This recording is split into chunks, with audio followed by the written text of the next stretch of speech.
Hello students, as continuing our discussions, chapter number 2, sexual reproduction. This is 2.2 pollination, another 2.2.3 pollination, the head outbreeding devices.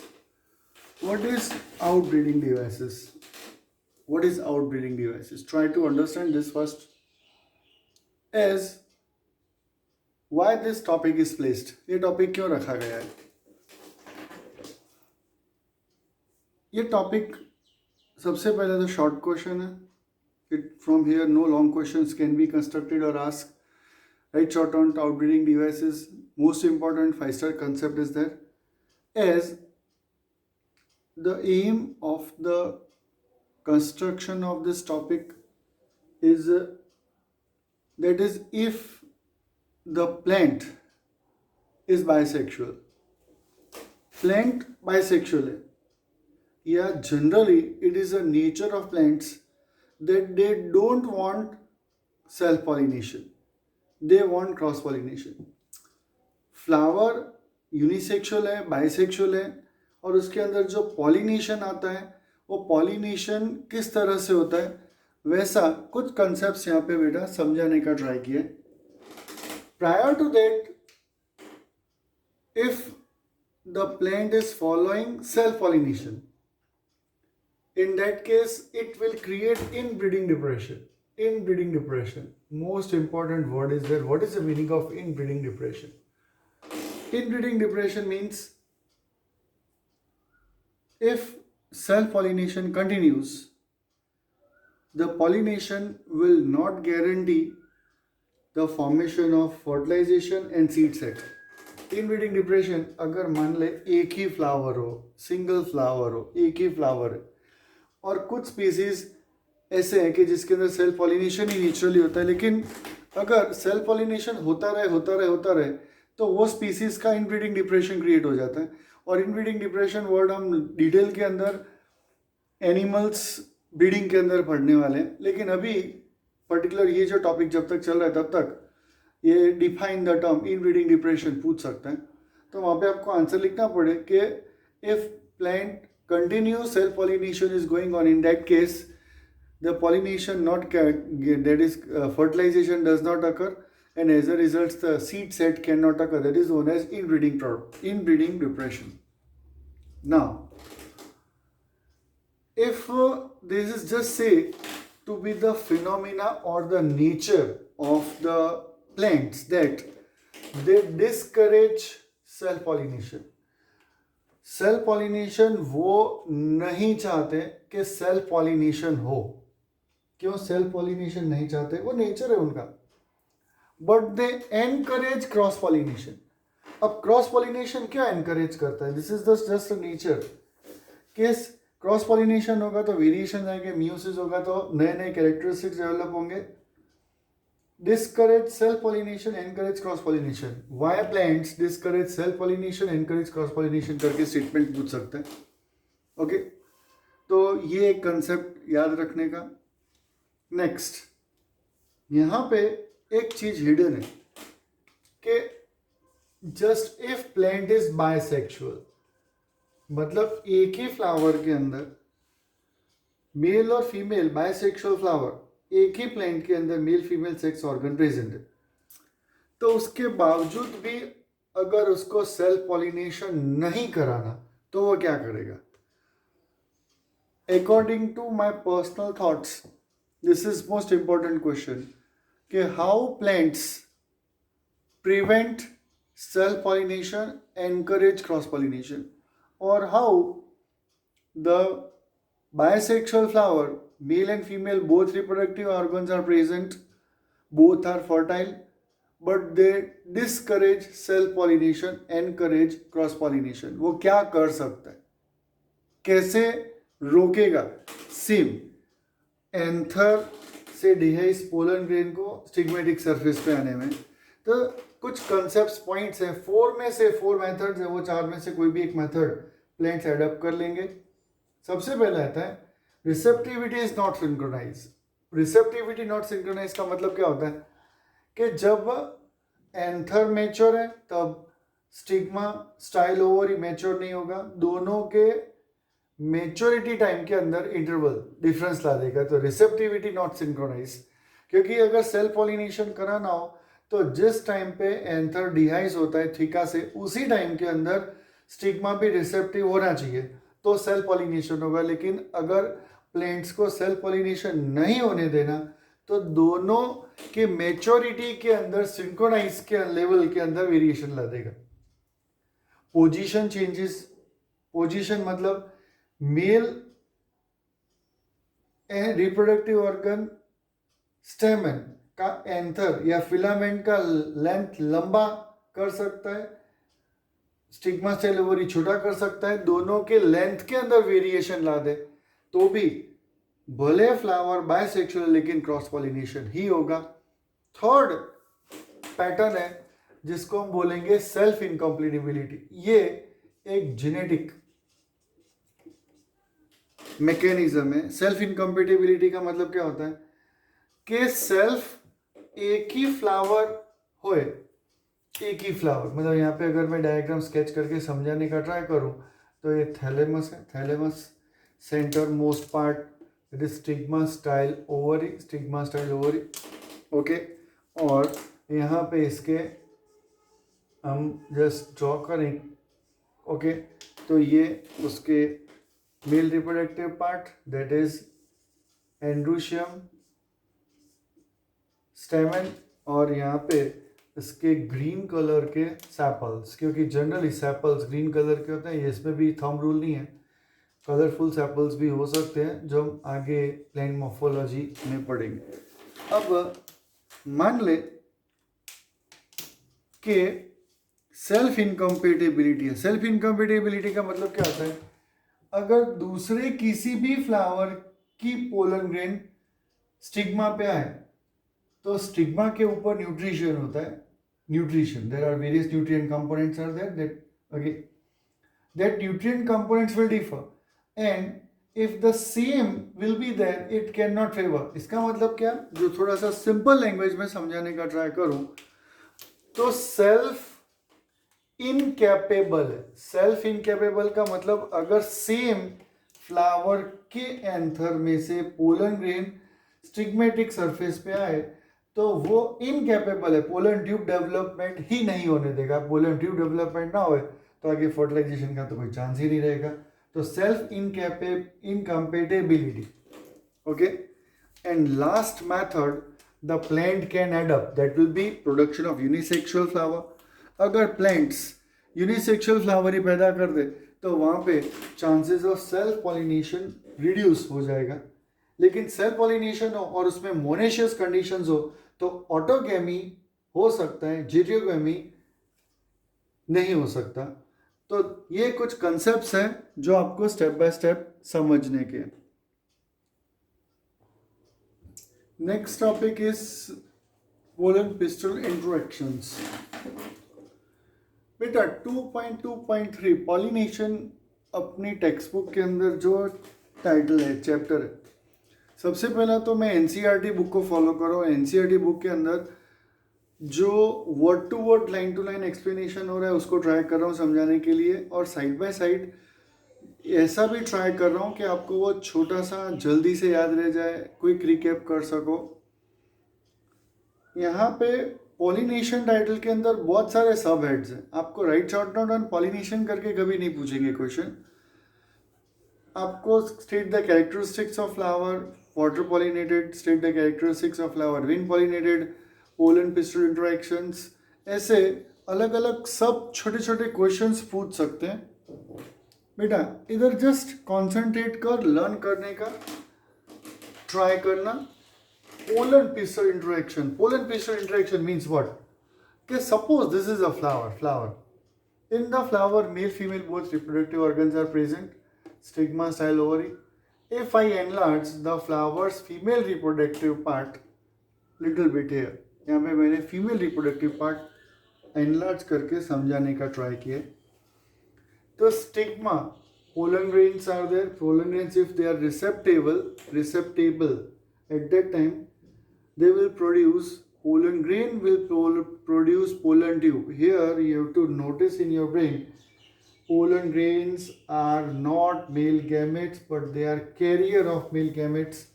Pollen grain possess outer exine that I have tried to show with the blue color and red color, that is pollen tube. In time develops from germ pore. The location and function of germ pore, important question is there. Pollen tube develops. That pollen tubes migrates from the stigma style, and here nutrition will be provided at stigma, and here the tissues are there. अब एक चीज बेटा संभालना, just notice hair कि यहाँ पे मैंने कुछ भी ड्रॉ नहीं किया, but still there are cells, पूरे सेल्स का जोन है यहाँ पे, और जो टिश्यूज है उसको स्पेशल नाम दिया जाता है, दैट इज ट्रांसमिशन टिश्यूज. जो ट्रांसमिशन टिश्यूज है ना वो डाइजेस्ट होगा, लेकिन डाइजेस्ट होने वाले टिश्यूज का नाम transmission tissues of the style. लेकिन डाइजेशन करने के लिए जरूरी जो होगा वो पोलन टिप. जो पोलन टिप है ना वो बहुत सारे एंजाइम सिक्रीट करेंगे, और जो एंजाइम्स हैं उसमें एक एंजाइम आता है जिसको एमाइलेस, दूसरा एंजाइम है that is invertase.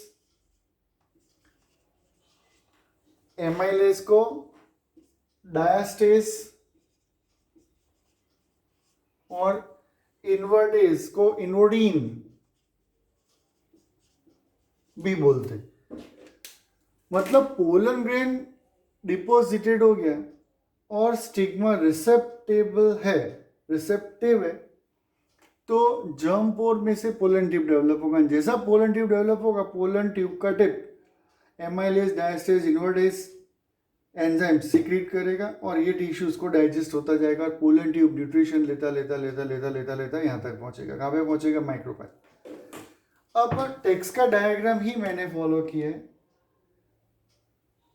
In this, the number of locules, number of ovules will be there. Just in early video, whatever I have explained, among many ovules, here, this is one, I am trying to enlarge one ovule.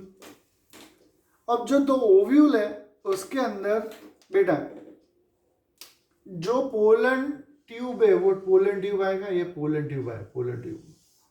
Pollen tube के अंदर क्या होंगे? तो दो male gametes. मतलब if the pollen grain is released at 3 cell stage, at that time 2 male gametes and 1 tube cell will be there, or vegetative cell will be destroyed, and from male gamete, then from the generative cell 2 male gametes will be produced. यूँ समझने का कि दोनों राजकुमार, शादी की उम्र हो गई है और इनको शादी के लिए राजकुमारियाँ मिलने की तैयारी, ढूंढने का, कहाँ जाएंगे. अब राजकुमार दो हैं, 2 male gametes, how they will fuse. ध्यान से देखना, माइक्रोपाइलर एंड के अंदर से ये एंटर हो जाएंगे, माइक्रोपाइलर एंड के अंदर से एंटर हो जाएंगे, माइक्रोपाइलर एंड, और यहाँ सिनर्जिड्स साइटोप्लाज्म में 2 मेल गैमेट्स रिलीज होगा. अब बेटा ये पूरा के पूरा पोर्शन, ये पोर्शन मैं यहाँ पे एनलार्ज करूँ तो ये सेंटर मोस्ट पार्ट, अब ये एक एग सेल है, एग न्यूक्लियस है, इसके बाजू में दो उसके बॉडीगार्ड, राजकुमारी और उसके 2 बॉडीगार्ड, ओके, 2 बॉडीगार्ड. अब जो 2 राजकुमार हैं, मतलब समझने के लिए आप मेल गैमेट्स बोल सकते हो, वो 2 मेल गैमेट्स कोई भी एक सिनर्जिड्स के अंदर एंटर हो जाएगा. 2 में से एक fuses with egg cell, the other will be fuses with bipolar nucleus जो सेंटर में है. मतलब ये पूरा पोर्शन अगर मैं ड्रॉ करूं तो आप समझ सकते हो. That is the developing pollen tube digest all the transmission tissues as and penetrate. My pollen tube reaches up to the micropylar end. releases two male gametes in the cytoplasm of synergids. The filiform apparatus finger-like projections guide one with the egg cell and forms the zygote. The other fuses with the bipolar nucleus and form primary endosperm nucleus. Okay ऐसा एक concept है जो इस particular portion में आपको समझने का है, अंडरस्टैंड करने का है. ओके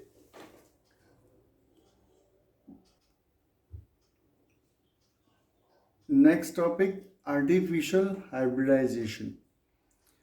बेटा ये 2.2.3 पॉलिनेशन का ये लास्ट है.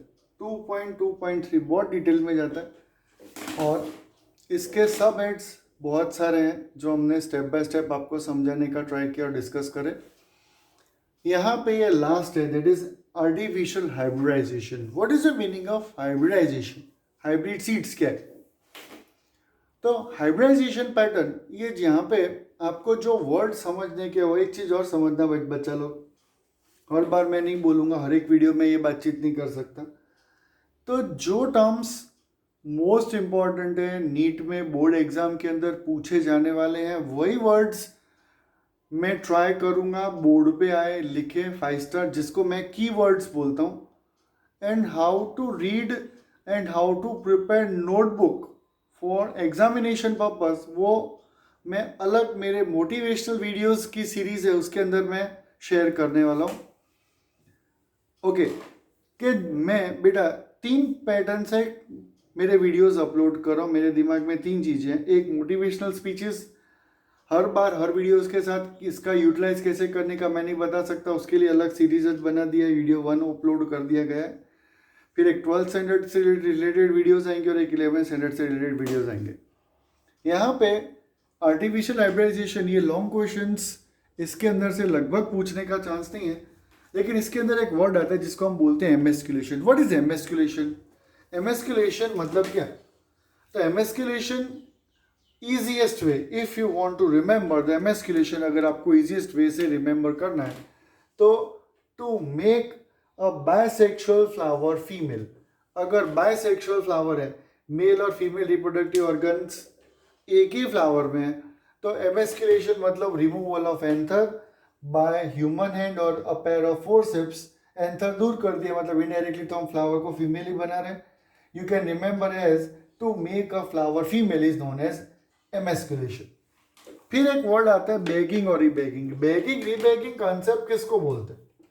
तो जनरली जो प्लांट्स होते हैं, जिसको मैं बोलूँ कॉटन प्लांट्स, तो फार्मर्स जब भी कॉटन प्लांट सीड लगाना चाहते हैं तो जो फार्मर्स के पास पानी ज़्यादा है, उनके पास मजदूर ज़्यादा है, वो जो फार्मर्स हैं ना, वो हाइब्रिड सीड्स प्रोड्यूसर्स बोले जाएंगे.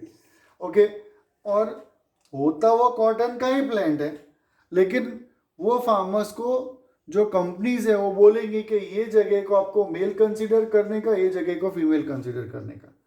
मतलब इस जगह से जितने कॉटन के प्लांट्स वो ग्रो करेंगे, वो प्लांट्स में से बर्ड्स जैसा खुले वो हर एक फ्लावर को एमेस्कुलेशन कर देंगे, मतलब ह्यूमन हैंड से उसके एंथर दूर कर देंगे. और समझने के लिए पहले मैं बताऊं तो एक रेड कलर की बटर की पेपर, बटर बैग उसके ऊपर लगा देंगे, रेड कलर बैग लगा देंगे. ओके अब दूसरे दिन, मतलब ये कंटिन्यूस प्रोसेस है. Next day early in the morning male जो एरिया है वहाँ से फ्लावर लेने के, और वो फ्लावर से ह्यूमन हैंड से एक एक बैग को हटाने का, और उसके ऊपर अब हम क्या करेंगे, ह्यूमन हैंड से पॉलिनेशन करेंगे. ओके बैग का कलर अब चेंज करके ग्रीन बैग लगा देंगे. मतलब रेड बैग का मतलब क्या समझने का कि एमेस्कुलेटेड फ्लावर है, उसके ऊपर हमने पोलन ग्रेन डस्टिंग नहीं किया है. और ग्रीन बैग मतलब it is ready for seed set, मतलब फ्रूट फॉर्मेशन होने के लिए कंटिन्यू रखेंगे. अगर इस तरह से फार्मर्स ने प्लॉट बनाया है और क्रॉप प्रोडक्शन किया है, तो ये जो सीड जो मेल एरिया है वहाँ से तो उनको एक भी फ्रूट मिलने वाला नहीं है, सीड नहीं मिलेगा। यहाँ से उनको सीड्स मिलेंगे, वो seeds manufacture seed supplier company खरीदेगी, उसका कॉस्ट बहुत ज़्यादा होता है, और उनके सीड अगर टेस्टिंग में ओके निकले तो वो फार्मर को ज़्यादा पैसे दे दिए जाएंगे। तो यहाँ पे बेटा ये टॉपिक दैट इज 2.2.3 कवर होता है, कंप्लीट होता है। नेक्स्ट डबल फर्टिलाइजेशन मैं स्टेप बाय स्टेप नए वीडियोस के अंदर बना के अपलोड करता रहूँगा, तो प्लीज़ रिमेन इन टच।